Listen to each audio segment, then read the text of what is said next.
Hello everyone. So this is Suraj Pawar. I come back with the new things which is known as the brush calligraphy. So let's start about what is the brush calligraphy.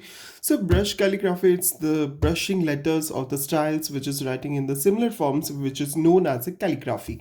So each letter having the heavily strokes, we need to have a pressures which is applied for the up stroke, down stroke. So it's all about like we need to press the light pressure. So like this is a one of the brush pens. We can see that it is Camlin brush pen.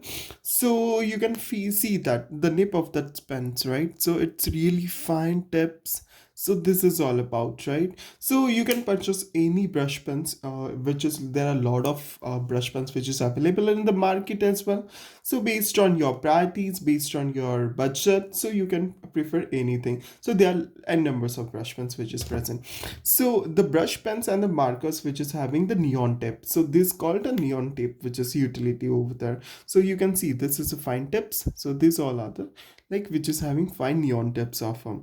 So the grounded parts about the ground which is having the counter space which is covered it with which is applied for the surface like you need to have applied this pens canvas. So mostly you can just write you can just purchase for yourself as a 100 GSM plus paper. So based on that, so it's really harder. So it's not reflected in backsides as well. So this is all about the brush, the paper styles, whatever the subjects which is required for that. So let's move on.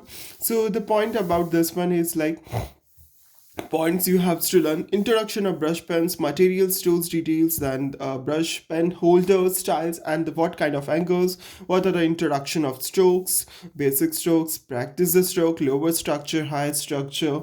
Then after that the lowercase composition, upper structure and the letter practice, number structure and the practice, word building exercise, sentence practices, and final composition example. So what the steps next? So here the main point which is behind is that you need practice, practice, and practice. Moreover the practice you have done, moreover the perfection which is required, and moreover the perfection you can get.